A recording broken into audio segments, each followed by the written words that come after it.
Welcome back, everyone, to Pod of Thrones. I'm Jeff. I'm Jennifer. Okay, so just to be, I don't know, let's say in the spirit of transparency, we're recording this a little bit in advance, but this episode... What do you mean? In advance of its release. In advance of us watching it? What? No. I don't know. Why? In advance... We're recording this a little bit before when it'll actually go out on the podcast feed. Well, we always record it before it goes out. You're right. We've never recorded a podcast episode after it goes out to the public. That's true, but I mean more than just like a day or two. Okay. Okay. And I say that because this one will drop, thanks to the timing on the calendar, on New Year's Eve. That's so far away. Not really. Not really at all. Yes. We're recording this just before Christmas, basically. Why don't we just release it now? Well, then, I don't know. Weekly seems... Well, who's going to listen to like 4 episodes in a week? People that love us. No one has that much time on their hands. You do. I listen to like 12 different podcasts in any given week, so that's different. Mm-hmm. Okay. Yep. Whatever you say. Now, I say all that because this might be old news, but it's not. It's sort of old. I saw the headline and I got all excited, and I'm like, well, by the time we talk about this, it might be old news, but it's not even really news. But let's just get it out there because there's so little in the world of Game of Thrones now that since this is Pod of Thrones, I feel like we should have Game of Thrones news, of course, you know, when there is some. And the big news was Game of Thrones prequel House of the Dragon gets a release date. What is it? Yeah, that's the problem. I fucking just... The quest for clicks, you know... I clicked on this article. I clicked on a couple of them, actually, and none of them really have any legitimate information except this. In the midst of a new sizzle reel teasing what's coming to HBO Max next year, we learned that Game of Thrones prequel series House of the Dragon will be hitting HBO and HBO Max in 2022. I thought you were going to say 2025. Well, I might as well. God, I mean, will the Earth even be here in 2022? I can't guarantee that. No. I mean, it's going to be very different. And I can understand, especially with COVID, things have slowed down. They were working on a completely different series. As we know, they were doing the series about the First Men and the Dark Night, the Long Night. They were doing all that, and then they canceled it, which does make me sad. But that one's not happening, so they decided they would go with a different prequel series instead, The House of the Dragon, which will cover events, they say, 300 years before the series, the rise of the House of Targaryen. I did see the cast a couple weeks ago. Yes. Right? Olivia Cook, who's from Ready Player One. Yep. She's been in a bunch of... I think she's been in sort of like a bunch of teen... like dramas. I think that's kind of what, like, maybe those ones where like a sick girl dies. Bates Motel. I never watched that. I didn't either. And Emma D'Arcy. Okay. She's going to be Princess Rhaenyra Targaryen. Yeah.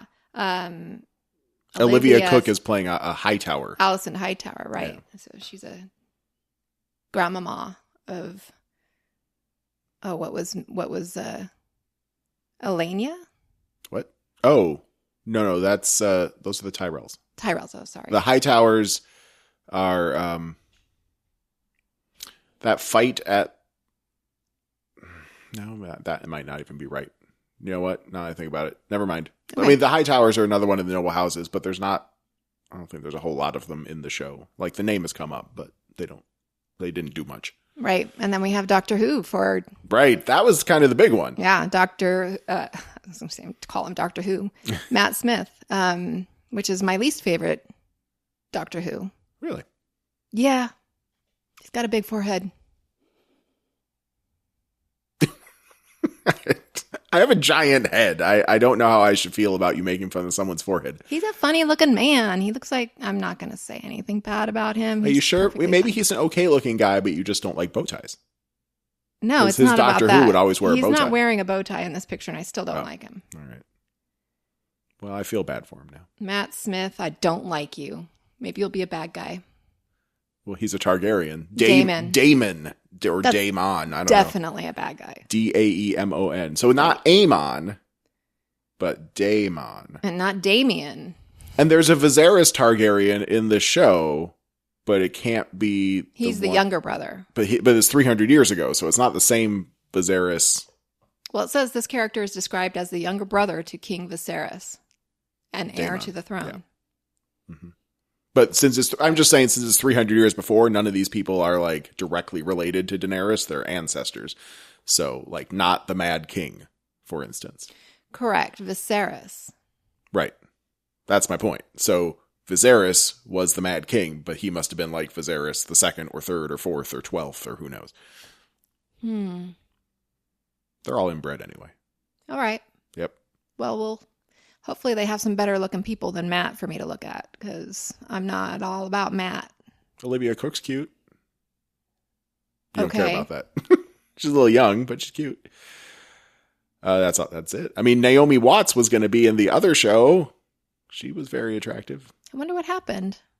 I don't know. They spent so much time on it, seemingly, and then we're just like, nah, we're going to pass. And I don't see how it could have been a failure. I mean, people are going to watch this shit. Well, maybe they decided to release it in a different sequence. Maybe they decided, let's put this one on hold. This is story building.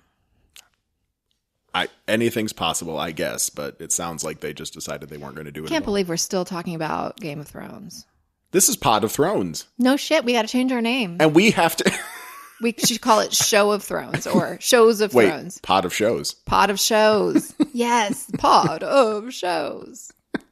Should we change our name? Let us know. And what will our name be? If we should change the name of the show because Game of Thrones still won't exist for more than a year, let us know. Jeff at podofthrones.com or at Pod of Thrones on Twitter. Jennifer at podofthrones.com or the Kid Free Weekend at Twitter. At the Kid Free Weekend? No. At Kid Free Weekend. At Kid Free Weekend. There's no the couldn't fit. It was I'm too so long. out of Twitter. Yeah, you don't really get on there much, huh? Because it makes me sick. You tweeted once like a week ago. Right. And it makes me sick. This whole world is making me ill. Mentally ill. Well, you could unfollow a lot of political people. I could. Back when we shared an account, I started following a bunch of political people, and then I branched off on my own. Anyway, say my name. Wow. Also, there was another headline that was also meaningless, but the headline was HBO opened more spinoffs after House of the Dragon. So they're open to it. Yeah. Well, what about the ones you already talked about? Someone from HBO, what's his name? Casey Bloys, HBO chief content officer, said this. Big deal.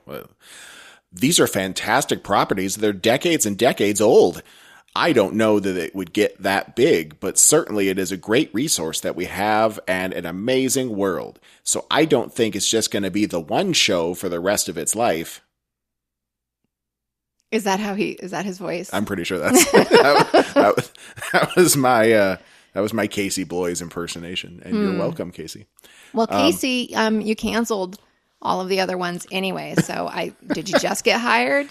Maybe you should do some research. There was more to the article, but the point being that they might make more Game of Thrones spinoffs. Thanks for that. So, woohoo! Right. Thank you, Internet. Teaser. Uh-huh. We knew a long time ago that they had requisitioned 5 different pitches. Mm-hmm. And then move forward with one, cancel that, move forward with a different one. So there's at least 3 more out there that they already have on the plate. So, I mean, unless it's an Arya spinoff, I'm not going to get too excited, but we know that's not going to happen. I would totally be down for the Night King. Like he gets his own sitcom? Yeah. Sitcom. Comes home from work, plops down on an ice couch. His ice wife comes in with some coffee, and he's like, too hot, I'm an ice king. Uh-huh. Let's move on to The Watchmen. We watched The Watchmen. We should... Who watches The Watchmen? We do. That's too long for an episode title, though. Watching The Watchmen, yes. So we're up to episode 4. Feels like more. A lot happens. They're very dense. Mm-hmm. Not a lot of fluff in these shows. Which is good. And especially good because there will not be a season 2. I looked it up and confirmed that whoever, I think it must have been Damon Lindelof, just doesn't want to do it. So HBO decided they weren't going to try to do it without him. Good. We say good now, but we don't know how this ends. But we have heard, not that we've heard the ending, but we have heard from friends that it ends well. And they hope that they don't continue. Yes, I think that was Jay Sarge that said that, wasn't it? He said he hopes they don't make a season 2 because it's good enough on its own. Anyway, so season 1, episode 4. If you don't like my story, write your own. Okay, another. That's a title of an episode. I like that motto. Yeah, it's a good story. Now, I want to just get this out of the way with some people that can't write their own stories. Human beings? Maybe. Real people? Maybe. I'm not sure. Because in the middle of the episode, after we see a statue of Adrian Veidt, we get the Adrian Veidt portion of the episode. Now that we know that it's him. Adrian Veidt, a.k.a. Ozymandias, the smartest man alive, who's Jeremy Irons on an island or something. I just want to talk about him real quick. Let's just get it out of the way. And then we can talk about the episode parts that might make a little bit of sense. It all starts with him fishing for fetuses. Mm-hmm. He's got little anchors with little candles. Who goes out and lights? I guess he's magic here. Or somehow he keeps these candles lit forever so that... Maybe he's Jewish. Happy Hanukkah, everyone. Yes. Yeah, we're good at keeping oil lamps Is lit Veidt a forever. Jewish name? No, it's German. Could be. A lot of German Jews. To that. So he gets a basket full of fetuses, throws a few of them back because they're bad not ones. They're no good. Poor babies. Oh, just give them to me. You want your milk? own Mr. I want Phillips milk. Lake What? fetuses, milk fetuses. It might as well be. It's like you were thinking about Westworld. feeding them, weren't you? You were just ready to have them latch on. I actually was. when you saw that scene. Oh my god! Wow, is that really a thing? It is. Wow. Should we? I didn't see any wet spots for No, it takes a while for that to happen. Okay. So if we watch that episode every day, maybe just for 9 months. So he throws back the bad fetuses, which is probably enough to make your boobs dry up. But then he brings two fetuses Poor babies. back to this little workshop of his, has this big old steampunk chamber, and just lays them down in there and turns a machine on where they start spinning like a centrifuge. But we don't see most of it. Crying in obvious distress and pain, probably. Yeah, they're not happy. They're not happy fetuses. And he gets a slice of cake. He loves his cake. I think he only eats one bite every day. Oh, I thought they make him a new cake every day. Well, they do, but I think he only eats one bite of it. Oh, and a tomato. Although today's cake was not fresh. It appeared to be a cake from last night. The day before. Yeah. Last night's cake. So he eats some cake, and the next thing you know, only takes a few minutes, we have a fully grown Mr. Phillips and Miss Crookshanks. Mm-hmm. They look not all there. Right. Well, you wouldn't be if you just came out of a lake and then turned into an adult. Yep. I have so many questions. And we'll get to at least one of them soon. So he loads them up in a cart, I guess, and starts putting clothes on them outside his manor, all by himself. And says they won't be able to talk for a few hours, but just so they know, he's their master and they are made to serve. Mm-hmm. That's their lot in life, is serving him. Fine. Okay, he treats them all right, I suppose, for a while. Mm-hmm. He puts Miss Crookshank in heels. Mm-hmm. Not stiletto heels, but still, those are hard to walk in, aren't they? If you, your first time walking in heels, isn't that much harder than just walking on your bare feet? Or regular shoes? Those shoes, they probably were all right. Those were low. Okay. Chunky heels. So he brings them into his dining room, which is just full of corpses. Mm-hmm. Stabbed. And Mr. Phillips. They are confused, as you would be. Right, a little alarmed. Mm-hmm. Maybe not too alarmed. They're not screaming and running. Well, they can't talk yet. They don't know what's going on, and they actually have never experienced fear or... Right. Yeah, I mean, if you're totally innocent, all you know is a lake, and then you see a room full of dead bodies, you don't necessarily know what that means, right? Right. Yeah. In fact, if anything, they looked more alarmed than perhaps they should. I mean, what do they know? They haven't even seen themselves in a mirror yet, so they don't even know that those people are them, I think. Probably right. So he had a rough night, he says. Well, but Mr. Phillips can see what she looks like, and she can see what he looks like, so... Oh, right. She can see that that's a room full of dead Phillipses with a few other people. And then he can see all the dead Crookshankses. Right. That's true. So they get rid of the bodies with a catapult. Space catapult. And by the time they get to the catapult, these guys can talk now. Maybe a space catapult. It's a big catapult.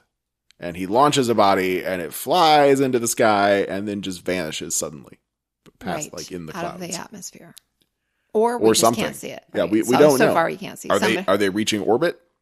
Maybe. Or are they landing in some distant? Well, there was the guy from last episode that came back frozen, and we thought maybe he went to space. Is he launching people into space via catapult? Because that seems remarkable in a way, I guess. Mr. They're going to be floating around Mars. Well, yeah, maybe he's trying to get to Mars. We speculated that too. Maybe he's in love with Dr. Manhattan, remember?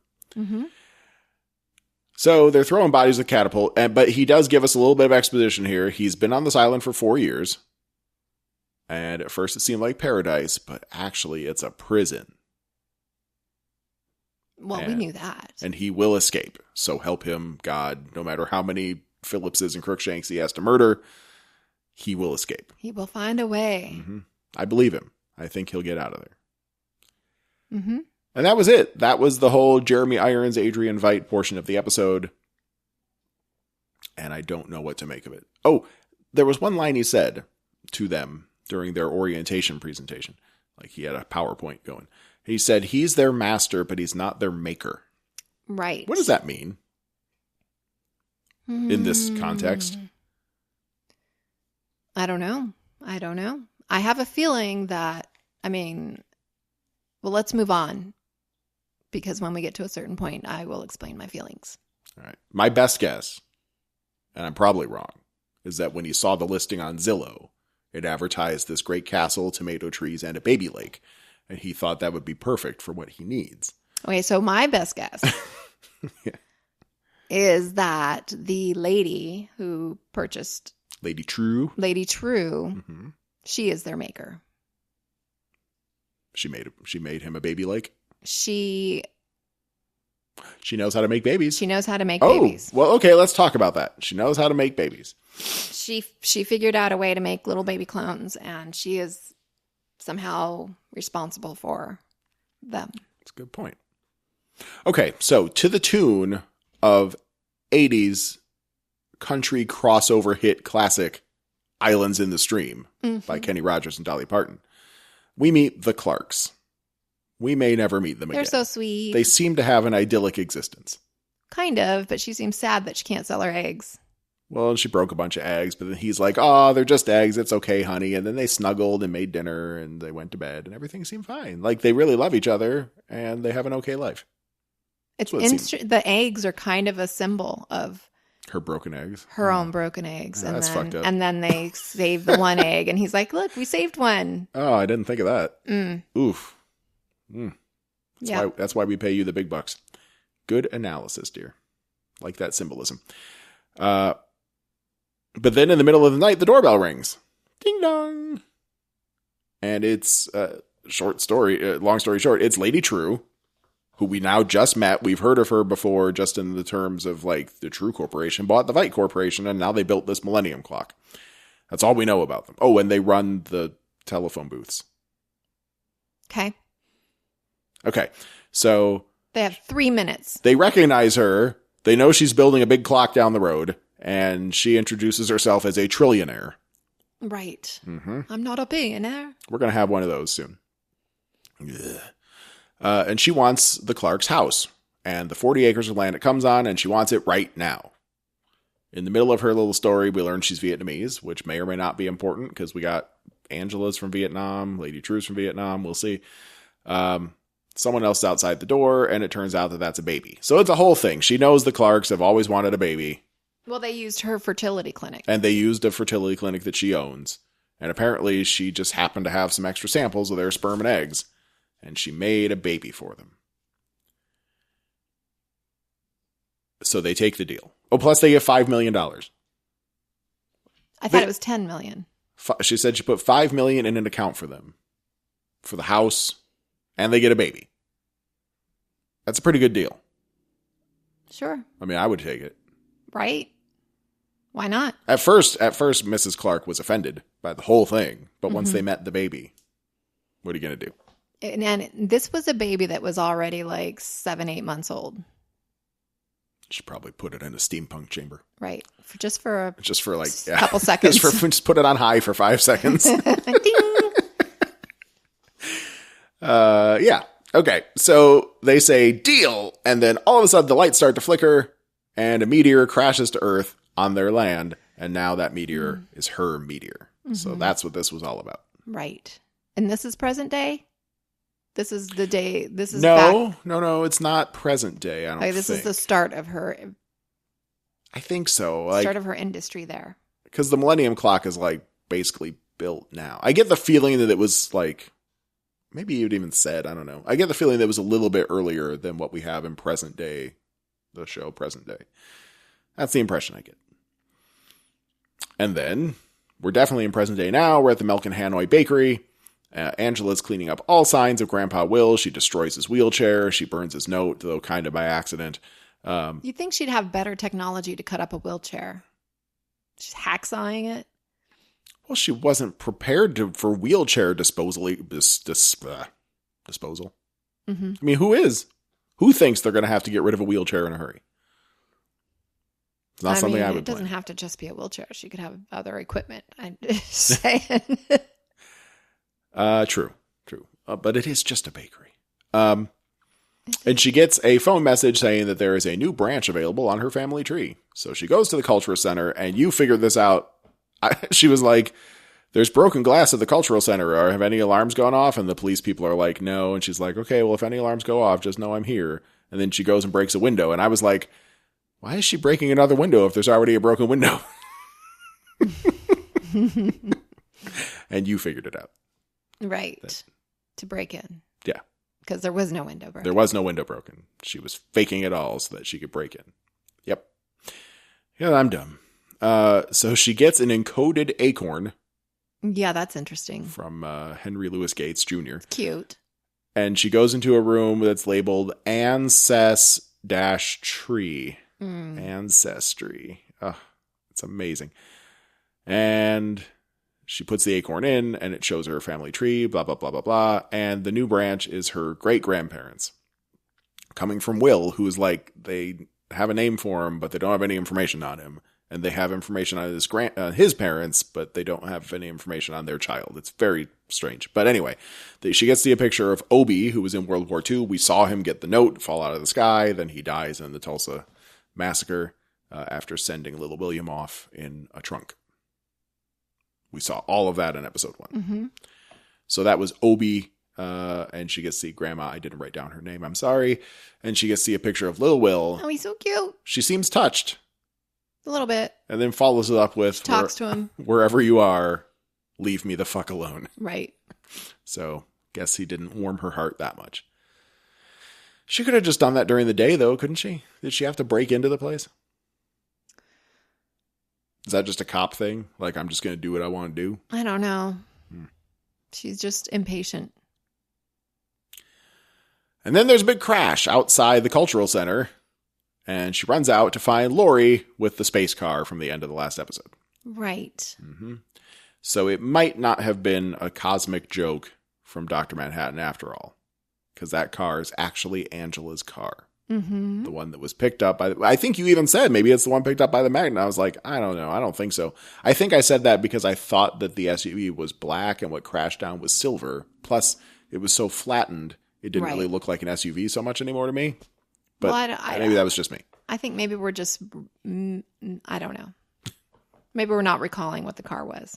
Maybe. Probably. Definitely, I guess. But I guess it was just a coincidence. Not a Dr. Manhattan thing after all. So,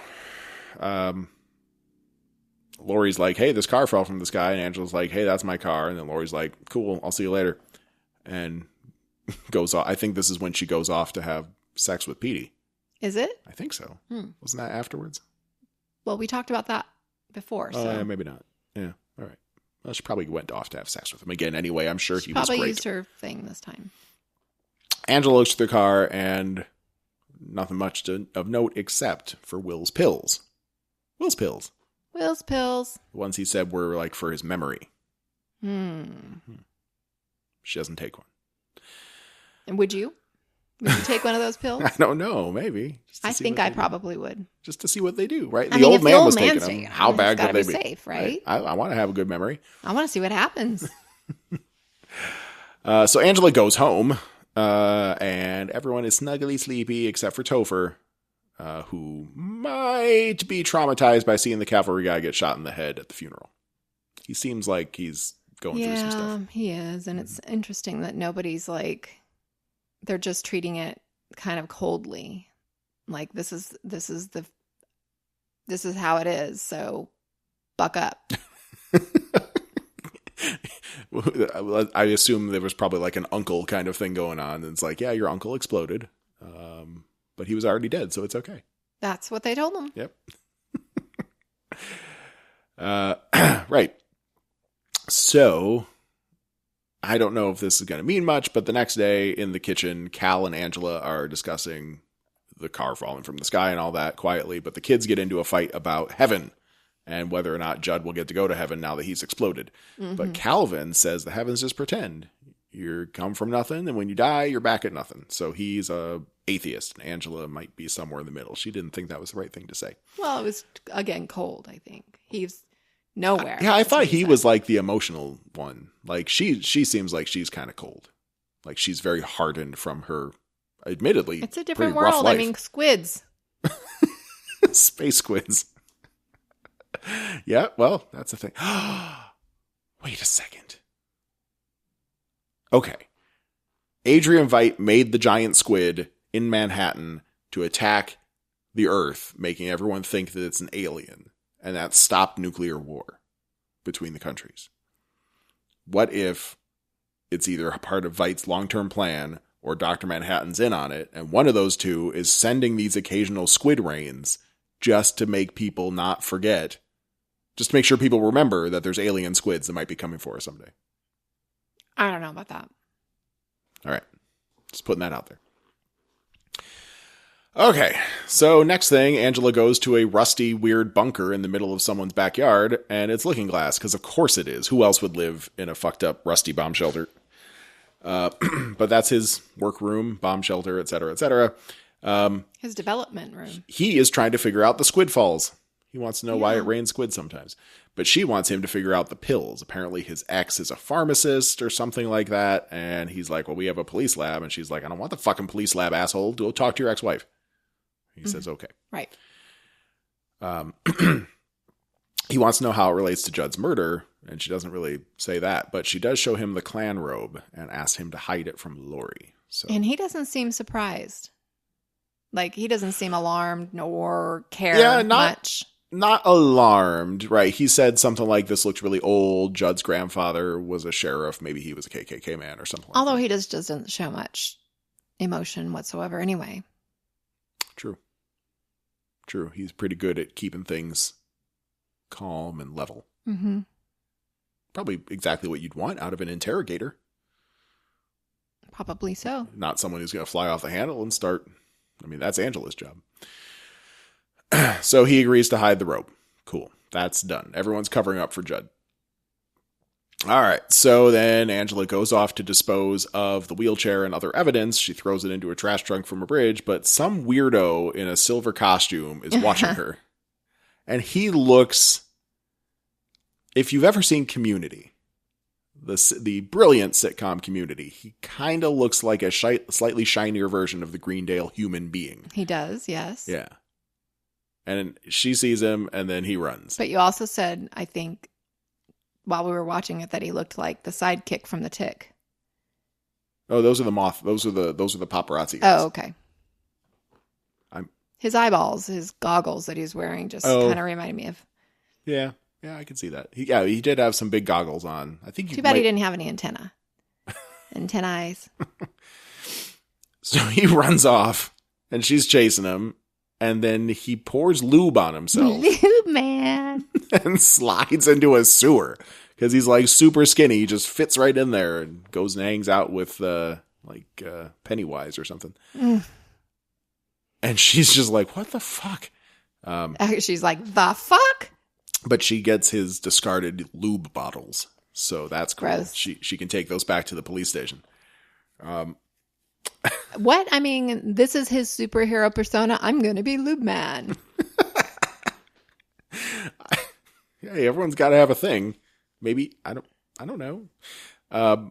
She brings them to Pirate Jenny and Red Scare, and they are not impressed. No. Red Scare says the new boss probably isn't going to give a shit about Lube Man. So, yeah. And it turns out there is a new boss, kind of. It's Lori. She's in Judd Crawford's office. Great. There was also a thing with Senator Keene. He was at the police station, and he seems to know Angela's real identity, but other than that, there wasn't much to it. So Lori and Angela get to have a talk. Lori is hot on the case. She found some mystery prints in Angela's car, and she figured out that they belonged to a guy named William Reeves. William Reeves was a New York City cop in the 40s and 50s. And right. Retired young. Surprised that the Centennial Place didn't know that or tell her that. Centennial Place. Whatever it's called. Oh, yeah. Your grandfather was a policeman. If he was a cop, why wouldn't they have had his DNA on file? Unless it was erased. But then if it was erased, why would Lori have his fingerprints? These are good questions. But he's a little over 100 now. She figures that out. She does the math. And, hey, don't sometimes 100-year-old people use wheelchairs to get around, huh? Sometimes. Sometimes, but definitely not always. And then Petey comes in with some more information, I guess. So Lori and Angela and Petey get in the car and start driving. And then there was this little bit about a thermodynamic miracle, which I guess just means everything's connected somehow. But it was cute that Lori was talking about how her ex used to talk about thermodynamic miracles, and her ex is... Oh, yes, give me Dr. Manhattan. Yeah. Mm-hmm. They used to fuck. Well, that's why she likes the long blue... Likes that blue thing. Things. Mm-hmm. Mm-hmm. And she also goes off on a thing about people wearing masks and how people that wear masks are traumatized. So she's wondering what Angela's trauma was, were her parents murdered, blah, blah, blah. And we get some exposition from Petey, who opens up about how Lori's trauma was that her parents were the comedian and Silk Spectre. Right. From the Minutemen, which was the precursor to the Watchmen. Mm-hmm. It talks about the attempted rape, blah, blah, blah. And Angela, I think her mind's a little blown. Like, this is who I'm dealing with? Well, okay. She didn't know it was real either. She thought it was just a show. Oh, yeah. From the TV show. But the TV show, I think they said it's based on real events, but Petey says the show's bullshit because he's like a fan. He's a fanboy. He knows his Minutemen Watchmen history. Right. So they get to the Millennium Clock. Lady Trieu's headquarters, I guess. And they go into this big airplane hangar where there's these ginormous drones. And Lori wants to know if a drone like that could have picked up a car. And the lady's like, I don't know, who would do that? That's just crazy. And then we meet Beyond. So Beyond is a little girl we saw a couple episodes ago at a newsstand picking up a shit ton of newspapers and magazines. Oh. And the guy asked her, like, does she even read all these? And Beyond's like, yes, of course she reads all this. Without ever saying who that was. But that was our first introduction to her. She is Lady Trieu's daughter. And they are invited to tea. But sorry, Petey. No man allowed. No dicks in the room. They talk about how the Millennium Clock is the first wonder of the new world. That's the true philosophy on it. It's disaster-proof. All the other wonders have suffered. Because we need a destroyed. clock to be disaster-proof. I guess so. A giant clock. She says that's what its job is to tell time accurately. But it will not fall to an earthquake or a tornado or anything short of a nuclear warhead landing on it. So, okay. So they talk to Lady Trieu. Laurie gets a list of everybody who knows how to fly a drone, one of these drones. Lady Trieu seems okay. So far. I mean, she seemed kind of menacing with the Clarks.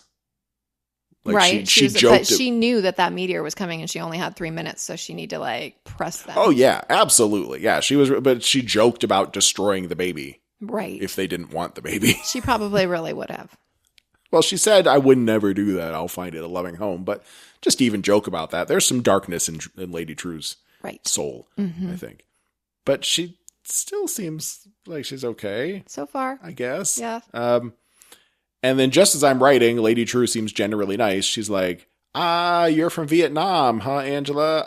My grandma used to tell me this phrase that meant so much to her, this old Vietnamese proverb. And then she speaks Vietnamese and it says, your grandfather wants to know if you got the pills. Uh-huh. Uh-huh. So Lady Trieu and Will are definitely on the same team. We still don't know what that team is. Right. But we're 4 episodes into The Watchmen and we haven't met the Watchmen yet. So there's that. Okay. Angela's a cop. That's She's right. a The Watchmen are probably people with the batteries. Because they love watches. Right. That's what the Watchmen have always been about. Maybe the Watchmen are the Rorschach mask guys. Well, that's still possible, except they're being portrayed as like super duper white supremacists. But that could all be a propaganda thing from the cops. We haven't seen them be racist. It's true. Not that I can recall. We've only heard that they're racist. Right. Right. I feel like we're missing just a little something, but we still have 5 episodes to go, so hopefully they'll fill us in. So Angela hears that thing about the pills and tells Lady Trieu back in Vietnamese, of course, tell that old fucker he can ask me himself. Right. Then they get distracted by a big golden statue of Adrian Veidt, and then that's when we get the whole fetus thing. But we already talked about that, so we'll stay with Angela. And I'm guessing that detective knows what they said somehow because she knows. I was wondering about that. I mean, Vietnam apparently is a state, right? It's a part of the United States now, so there is a chance that an FBI agent would know Vietnamese. Yeah, I was thinking that too. That would be a fun revelation. Laurie is ahead of Angela every step of the way so far. Mm-hmm. And we even find out more of that in the next scene. So Angela gets home to Calvin.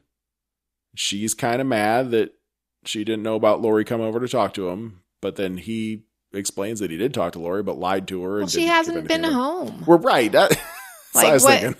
I mean, I guess he could have called her and said something. Right, text or call. But that's probably not something... I don't know. But she hasn't been home. Well, plus he's in a bad mood because he lied to Laurie and he doesn't want to do that. But right, he felt like he should. Yeah. And she asks if Calvin's accident came up during their conversation. Right. We don't know what that is. But we know Laurie was looking at phone logs, knew she got a call. Angela got a call right about the same time that Judd was being murdered. So there's all that. Laurie is ahead of her again. And I think I'm with Calvin. He was like, she seems like she wants to help. And I was writing that down too. Just, does he need to lie? Why is Laurie the enemy? I'm not clear on that. Because FBIs and cops don't get along. Well, we've seen that on a lot of TV shows. Right. That's what we know. This is my jurisdiction, God damn it! I don't want the feds coming in here. Right. That kind of thing. Yes. Mm-hmm. Yep. But that's why Laurie wanted to go alone, because she even said herself, like, an army of feds show up and no one's going to want to talk to us or work with us or anything. So she's just there by herself, just trying to help. I don't know why everyone hates her. I don't know either. Oh, except Angela's trying to cover up for Judd. She doesn't want the truth about Judd getting out. Which is, I mean, why? That might not be reasonable. Right. I mean, if Judd was a bad dude. If he's a bad dude, let that come out. Yeah. I would want to know. I mean, especially as a person of color, not me, but Angela. Yeah. Wouldn't you want to know? I'd be like, fuck that motherfucker. Well, let's find out the truth. Let's not hide the clan robe. Let's figure it out, because I need to know. She's trying to figure it out somehow. Well, she's not getting very far. No, she isn't. She's just trying to figure out her own stuff with her acorns. Yeah, she's stuck with the acorns and the flying cars. That's right. Okay, so that leads us to the final scene. We made it through this episode pretty quickly, with Bian waking up in a start, and she's in her little bed, and there's like a true machine next to her, and an IV. She's got an IV in her arm. Right, so my guess... Oh, I can't wait. Is that she was born in the same way that Miss Cruikshanks and Mr. Phillips. Okay. Except Lady Trieu was kind enough to let her grow slowly. I was thinking she might be a clone of Lady Trieu. Right. And that's what she's remembering in her dream. She's like having... I hadn't gotten that far yet, but that's good. Yes, I agree with you. I think that that's what's happening. Right. So she goes to her mom. Well, I'm a little clear on the IV thing. Is still kind of weird. I don't know. I mean, she might be sick, or maybe it's a nutrient slurry for clones. Maybe everybody does that in their house. I mean, it's vitamin B. Maybe it's like sleeping in a hyperbaric chamber, right, or drinking hydrogen-infused water. Or imagine if we all had an IV every night. Oh my God, maybe my lips would stop cracking. We wouldn't have to drink so much water. Oh God, I would actually love that. Let's get some, you're good at needles and things. Well, you right? are. No. It's not the same. You have medical experience. Yeah. With animals. Animals. But I'm hairy, so. Okay. I'm like a dog. I'm sure I'll get good at it after a while. You could get an IV in me. Okay, so she goes to talk to mom about her nightmare, and it sounded like it's from the Vietnam War, right? Yeah, men came into a village and burned it, and then made us walk and walk and walk, and my feet still hurt, even in real life. So I think between the two of us, we figured it out. She's a clone, and that was Lady Trieu's dream. Right. Way to go, us. Mm-hmm. That's my guess. Good job. And Miss Lady Trieu she's... Can you walk me back to my bed, Mom? No. Go by yourself. Well, she was in the middle of a meeting, which we didn't walk know her down yet. the hall. Maybe it's not just down the hall. Maybe it's like a mile across this giant complex. Well, no wonder her feet hurt. I would have just call Lady Trieu at that point. Just ring her cell phone and be like, Mom, I had a nightmare. But she wanted some love. Right. And she didn't get it. She doesn't get it.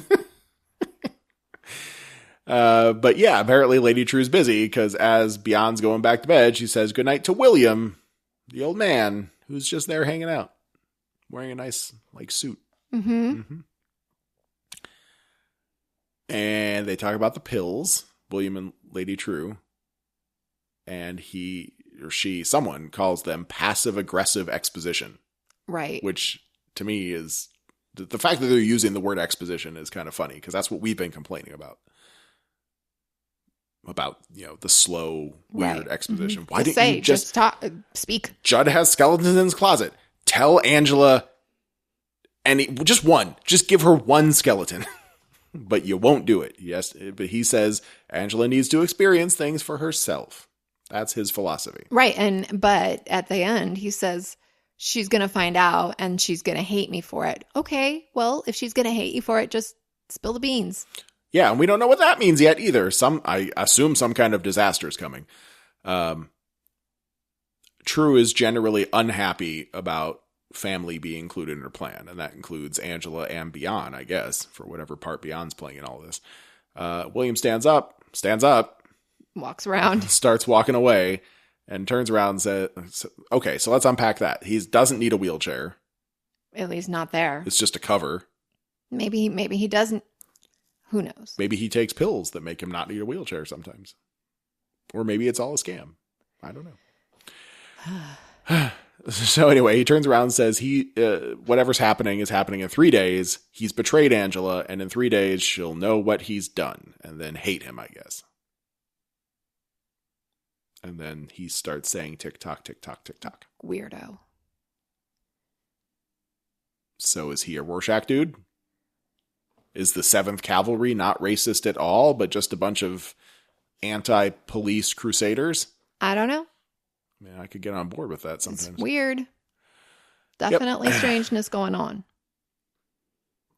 It's funny how I have to assume. So Watchmen came out in early 2020. So it's probably been in process from, storyboarding and writing to filming and editing and all that shit. It's been at least 2 years. Right. And look where we're at. Right. Right.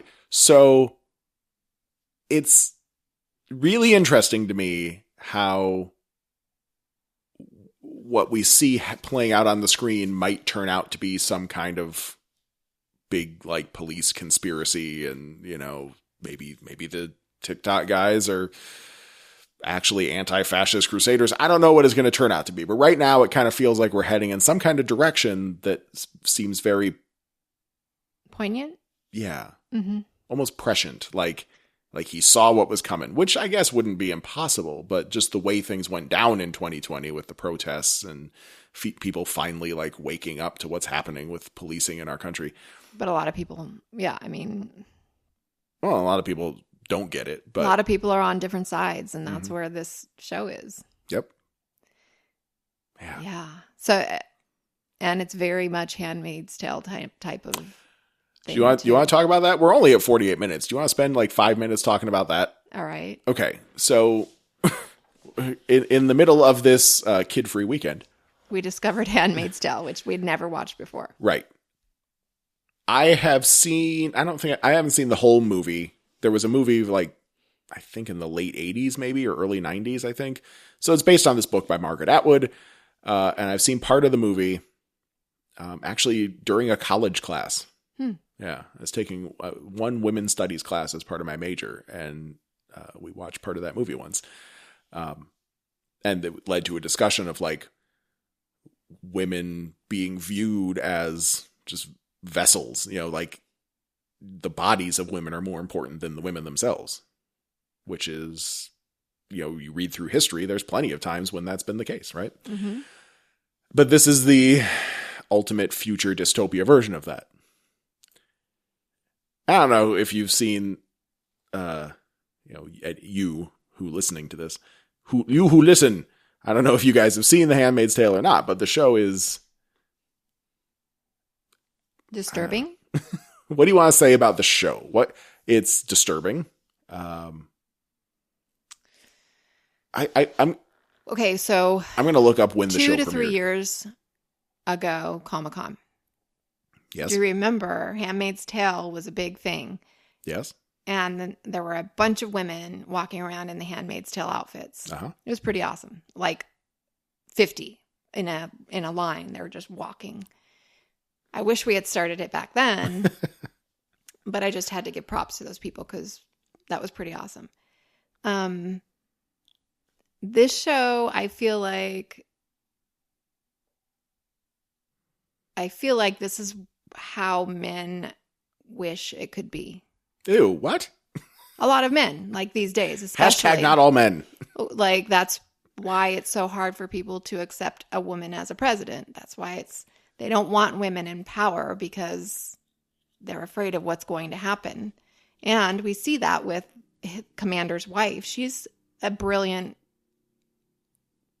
she's not smart in the way that she's portraying women. She's not enlightened. But she is. She's not woke. A good strategist.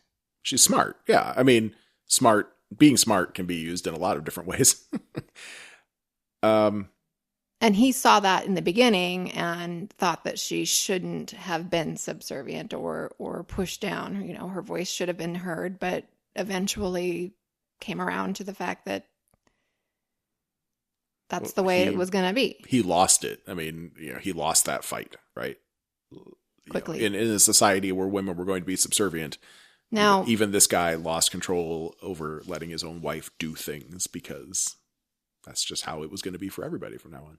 They think that they're doing this for the greater good because women can't have babies anymore. So they're taking every woman that they know to be fertile into captivity, making them slaves. Do you remember when we watched, it's such a good movie, but so fucked up, Bone Tomahawk? Mm-hmm. Do you remember what we saw at the ending of Bone Tomahawk? Yes. You thinking what I'm thinking? So it was about this Native American tribe that was particularly brutal, just murderous. And so these guys, I think they were trying to rescue someone, like a sheriff that got kidnapped by them or something. But these guys are really good at killing.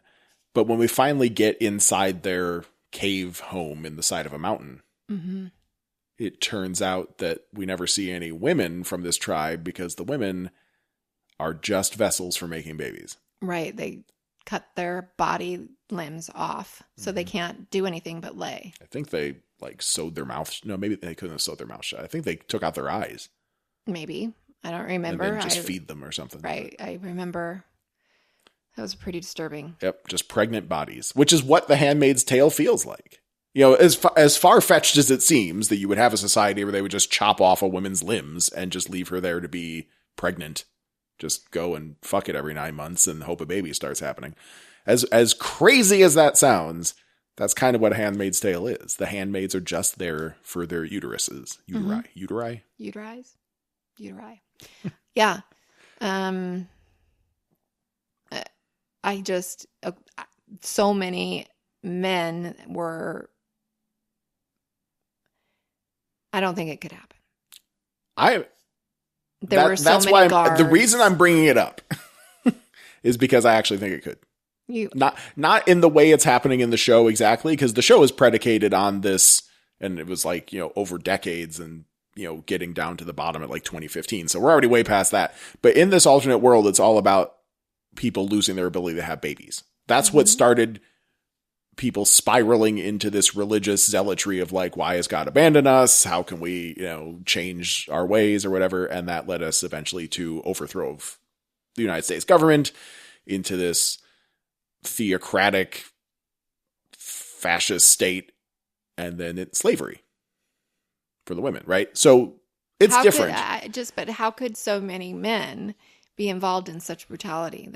That's all that there were the eyes, and then they killed everybody else that didn't want to agree.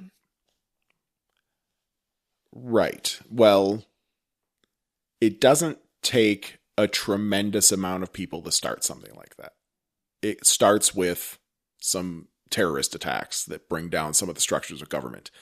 And what keeps it going, what worked in Nazi Germany and other places over, history of man, but what really worked in Nazi Germany with the brown shirts was brutal violence, and then people being afraid that they're going to be subject to brutal violence and then just shutting up, hoping it will go away. Right. Or having to go along with it. I see that. And what gives me hope right now is that there is a very large anti-fascist movement in our country, but I don't know how strong they are if someone decides to finally go full hog with a revolution. Right. Part of our problem is that the good people are not willing to be brutal. The good people, right. That's what's wrong with Democrats.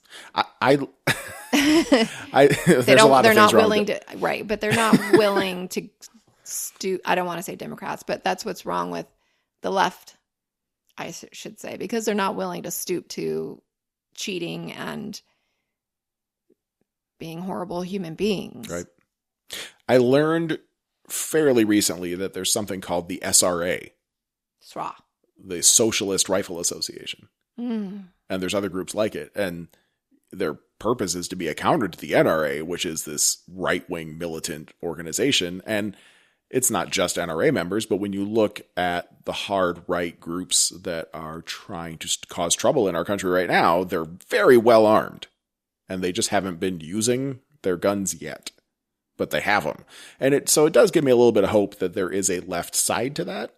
How big is this left side? I just don't. I don't know. I don't know that it's big enough. But then on the other hand, for all the people that love guns and own guns, how many of them are actually willing to murder someone in the streets? Probably not a lot of them. But there are some. There are some that are really looking forward to it. And it's frightening. Right now we're getting close, especially, 20 days when this podcast drops till Joe Biden's inauguration. And there are conspiracy theories going around that Joe Biden gets inaugurated on the 20th. And on the 21st, he declares martial law. And within 7 days, it all leads downhill to like we've surrendered to China within 7 days, and we become a communist state. And it's so it's ridiculous on so many levels. Not the least of which is, if you know anything about Joe Biden, he's basically a Republican, but like he's not a left wing guy, and communism being the most extreme, version of that. So it's obviously not going to happen, but people just don't get it. Some people think it really is. Some people really think that this is a crazy conspiracy to turn us into a communist state, and Joe Biden will be the head of that. It's nuts. That's because people that are in positions that are struggling so hard, it gives them something to grasp onto and to blame. It feels good for them to have something to hate, to blame. Oh, yeah. Well, yeah, absolutely. You find your scapegoat, and there's a long and storied tradition of blaming the left for your problems. And that's what's happening right now. I mean, I know a bunch of people who have socialist leanings. I don't know a single communist personally. Now, let's get back to the Handmaid's Tale. All right. Wait, no, I'm just saying we have forces in our country that I could see at least trying to pull something like that off. Now, at the same time, I think if we're in a position where people were not having babies because of that, and there were fertile women, I think that the fertile women would come forward, raise their hands, and say, I'll have babies. I would if I could. I'd be like, yeah, I'll contribute to society and have babies. I don't want to be raped. You can artificialize. Right. That's right. What's missing. Where's the artificial insemination? Why does it have to be this whole weird, the wife has to be involved holding the girl's arms so that they're actually making a baby through themselves? It's so creepy. So creepy. That part I would see being a little harder, but like to actually make happen in our real world, but only by a little bit. It's only a little bit far-fetched. If you're a religious zealot. And it's always couched in zealotry, right? It's always couched in religion. Like the people at the top never believe what they're preaching while they're committing these atrocities. Right. But they just have to keep pretending so that the people that follow them will think that it's all right. It drives me nuts. So yeah, I am now spellbound by the show. I don't know that I would have been in 2017 when it first premiered. But with everything that's happened in 2020, I think this was the right time for me to start watching A Handmaid's Tale, because now I can't get enough of it. It's scary, but also more realistic to me than I feel like it should be. But I don't know. I'm worried. I am too. I don't know how we're going to get through this time. It will be interesting if we make it to being old people. This will be a story to tell. At this point, I'd be pretty excited if we made it far enough just to see the Game of Thrones spinoff, House of the Dragon, which premieres on HBO Max in 2022. So we're going to keep finding shows to talk about until that finally happens. And then we'll be like totally relevant again. Pot of Thrones. Right. Our name will be okay. Right. It comes full circle. Pot of Thrones, House of the Dragon coverage. We might be the only ones left. I've keep an eye here and there on a couple other like prominent Game of Thrones podcasts, and most of them aren't doing a whole lot right now. But we are, damn it. Committed. Because we love you guys. That's what it's all about. We know you're out there. Reach out to us sometime. Tell us what you think we should be talking about. If not, Handmaid's Tale or whatever we're going to talk about next. Mandalorian. Oh, The Boys. So much to talk about. Mandalorian. We just watched the final. Oof. Yeah, we're gonna have to do some Mandalorian talk soon. I can't believe we've been able to watch so much. Feels weird. Because there's nothing else to do. Well, yeah, I guess. We can go to the grocery store. That's about it. We can't even go out to dinner, so we get all these takeout dinners when we want to be fancy, and then we eat on our couch and watch TV. Mm-hmm. I feel so wrong. Like I did chores this morning, and I was like, God, I feel like I haven't done chores in forever. Even I think you have in the house. I know. Well, I mean, I don't know. It's because I used to have like a whole regimen where I would remember the days when we would like have a Sunday that we would clean the whole house. Yeah, those were interesting times because it was more like we'd give each child one thing to do that shouldn't be a big deal, and then we'd spend like hours just chasing them down to actually do it. And then it got exhausting. It's easier just to do it yourself. Or pay someone. I'm all for that. Anyway, so and remember, this is New Year's Eve that we're broadcasting this. So Happy New Year, everyone. We did okay. I'm assuming that we did make it to 2021. And we have to do another Happy New Year. We have to do a New Year's Eve one. Don't we? When? What? I don't know, but maybe we will. If not, Happy New Year. Happy New Year. If you can hear this, that means we made it to 2021. So I guess if we didn't make it, no one will know. So that's cool. And hopefully 2021 will be good and happy, and our world will improve. We will have some vaccine. We'll get vaccinated, and we'll be able to join society again, and it's going to be amazing. I don't know. Or at least better. 2021 is going to be better, right? I don't know. A little bit better. Hopefully. Just a smidge. A smidge better. That's my prediction. 2021, a smidge better than 2020. You heard it here first. So until episode 5 or New Year's Spectacular or whatever it is we wind up doing, I've been Jeff. I was Jennifer. And what will we be next week? No one knows.